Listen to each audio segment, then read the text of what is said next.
नमस्कार। आज बात करते हैं पैसे की, लेकिन एक अलग एंगल से। हम सब पैसे को ना मैथ्स, इन्वेस्टमेंट, बड़ी बड़ी स्प्रेडशीट्स, इन सब की दुनिया समझते हैं। पर क्या हो अगर मैं कहूँ कि असली खेल तो हमारे दिमाग में चल रहा है। चलिए इस विश्लेषण की शुरुआत इस जबरदस्त आइडिया से करते हैं। देखिए, फाइनेंस को हमेशा साइंस की तरह पढ़ाया जाता है, लेकिन ये साइंस है ही नहीं, ये तो साइकोलॉजी है। मतलब ये एक लाइन ही पूरी कहानी कह देती है। पैसा सिर्फ नंबर्स का गेम नहीं है, ये तो हमारी फीलिंग्स, हमारे डर, हमारी उम्मीदों, इन सब की कहानी है। तो चलिए इसी बात को थोड़ा और गहराई से समझते हैं। देखिए, मुद्दा ये नहीं है कि किसी को पता कितना है, असल बात तो ये है कि उसका बिहेवियर कैसा है। सच तो ये है कि हम पैसे को लेकर जो भी फैसले लेते हैं ना, वो सब हमारे पर्सनल लाइफ एक्सपीरियंस, हमारी परवरिश और दुनिया को देखने के हमारे अपने खास नजरिए से जुड़े हुए हैं। और यहाँ एक बहुत जरूरी बात समझनी होगी। पैसे के मामले में ना कोई भी पागल नहीं होता। हर किसी का फाइनेंशियल डिसीजन उसके अपने तजुर्बे के हिसाब से उसके लिए एकदम सही होता है। मिसाल के तौर पर सोचिए, कोई है जो आर्थिक मंदी के दौर में पला बड़ा है। उसका शेयर बाजार को देखने का नजरिया उस इंसान से बिल्कुल अलग होगा जिसने हमेशा बाजार को ऊपर ही जाते देखा है। और मजे की बात क्या है, दोनों ही अपनी अपनी जगह सही है। अच्छा, तो हमारे पर्सनल एक्सपीरियंस के अलावा भी ना कुछ ऐसी बाहरी ताकतें हैं जिन्हें हम कंट्रोल नहीं कर सकते, लेकिन उन्हें मानना तो पड़ेगा ही। और वो हैं लक और रिस्क, किस्मत और जोखिम। कह सकते हैं कि ये दोनों हर फाइनेंशियल कहानी के वो छुपे हुए किरदार हैं जो दिखते नहीं पर असर पूरा डालते हैं। बिल गेट्स की कहानी को ही ले लीजिए, ये इसका सबसे अच्छा एग्जाम्पल है। इसमें कोई शक नहीं कि वो बहुत ही ब्रिलियंट और मेहनती थे, लेकिन एक और बात थी, वो दुनिया के उस इकलौते हाई स्कूल में पढ़ते थे जहां 1968 में एक कंप्यूटर था। सोचिए, इकलौता। ये बस किस्मत थी, एक ऐसा चांस जिसने पूरी दुनिया का इतिहास ही बदल दिया। तो इससे हमें क्या सीखने को मिलता है? देखिए, क्योंकि हम लक और रिस्क को नाप तो सकते नहीं, इसलिए किसी एक सुपर सक्सेसफुल इंसान को कॉपी करने से अच्छा है कि हम सक्सेस के जनरल पैटर्न को समझें। मतलब ये देखने के बजाय कि वॉरेन बफे ने कौन सा स्टॉक खरीदा, ये समझना कहीं ज्यादा जरूरी है कि ज्यादातर अमीर लोग क्या कॉमन करते हैं, जैसे कि किसी कंपनी का मालिक होना।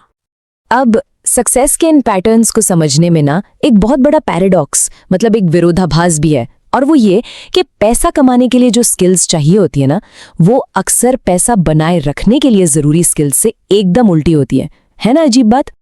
ये कभी भी काफी नहीं वाला जो खतरा होता है ना, इसे समझने के लिए रजत गुप्ता की कहानी एकदम परफेक्ट है।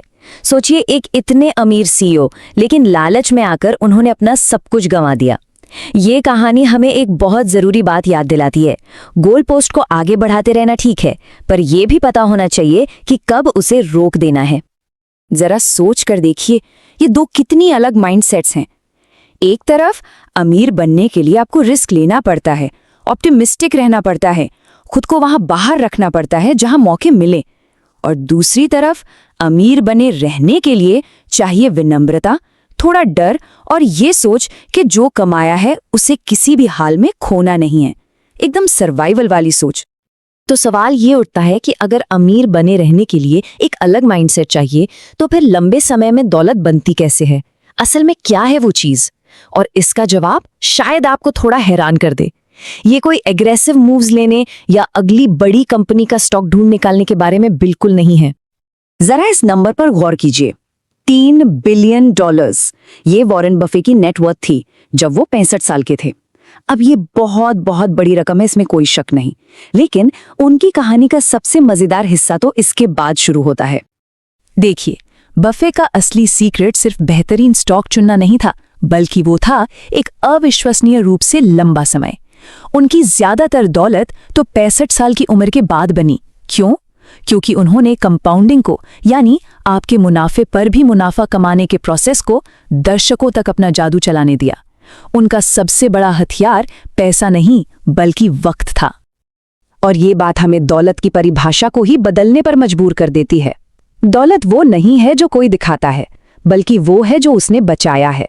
असली दौलत तो छिपी हुई होती है, बैंक अकाउंट्स में, इन्वेस्टमेंट पोर्टफोलियोज में, जिसे कोई देख नहीं सकता।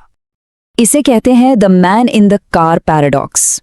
होता क्या है, जब हम सड़क पर कोई महंगी शानदार कार देखते हैं तो हम ये नहीं सोचते कि वाह, इस कार को चलाने वाला कितना कूल है। नहीं, हम सोचते हैं वाह, अगर मेरे पास ये कार होती तो लोग मुझे कितना कूल समझते। मतलब पैसा दिखाकर तारीफ बटोरने की कोशिश करना अक्सर एक बेकार की कोशिश है। तो फिर सवाल ये है कि अगर पैसा दिखावे के लिए नहीं है तो फिर इसका असली मकसद क्या है? आखिर किस लिए है ये सब?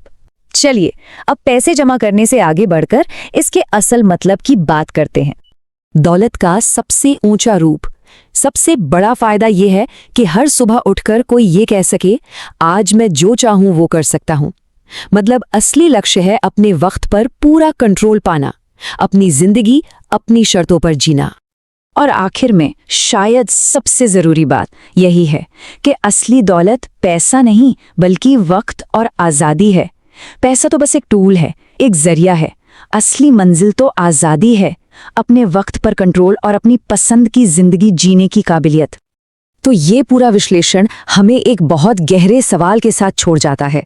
जरा सोचिए, अगर किसी का अपने वक्त पर पूरा कंट्रोल हो तो वो क्या करेगा? ये एक ऐसा सवाल है जिसका जवाब हर किसी के लिए अलग है, और यही सवाल हमें दौलत और आज़ादी के असली मतलब तक ले जाता है।